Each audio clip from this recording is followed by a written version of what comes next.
Hello, my friends. At the edge of this purpose sphere, I'm pausing to listen for what has actually changed in me. Not what I can explain beautifully, and not what I can tie up with a ribbon and present as personal growth. That would be convenient, but not exactly true.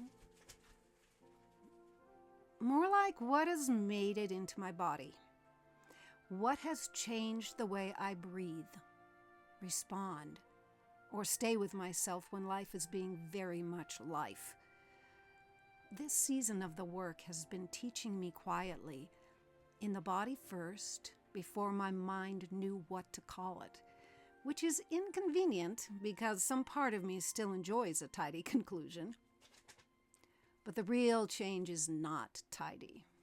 It shows up in the kitchen, in the errands, in the tired afternoons, in the moments when mildness has to live beyond the art table and the contemplative walk. This sphere began with weakness, or what I had been taught to call weakness. It moved through equality, support, shared light, tenderness, and mildness, and yes, more than one encounter with the cranky little human in me who would very much like the whole process to be easier. But that is part of what makes it real. I'm not trying to leave this first passage with a perfect lesson. I'm listening for what has become embodied enough in me to help open what comes next. The softer trust, the steadier breath, the willingness to stay open without making myself hard. The reminder that support is not a threat to my aliveness. The mildness I can trust a little more. And Brightwing has been beside me in all of this, which still delights me. The parrot keeps reminding me that inner work does not have to become heavy in order to be real. It can have color. It can have voice. It can have beauty, companionship, and flashes of aliveness right beside the tender places. It does not have to become a beige waiting room for spiritual improvement. Thank the goddess.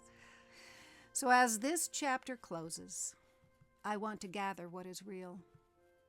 Not every insight, not every sentence, not the whole basket of spiritual produce, because honestly, who can carry all that? Just what is alive enough to come with me. The part with breath, the part with color, the part that still has a little dirt on it. The part that knows tenderness can become strength without putting on armor. That may be what this first sphere has given me most. A different relationship to strength. Not strength as hardness. Not strength as carrying everything alone. Not strength as pretending nothing gets to me. But strength as staying open enough to be changed. Strength as letting the heart remain involved. Strength as letting mildness become practical in my body, in my relationships, in the ordinary places where I actually live. So this week, before I move on, I'm asking, what tender brightness is taking root in me now? And maybe more honestly, what has softened? What has steadied? What has become alive enough to help open what comes next?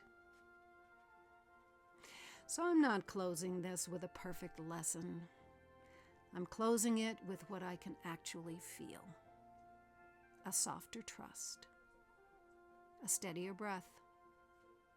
A little more color in the places that had gone quiet.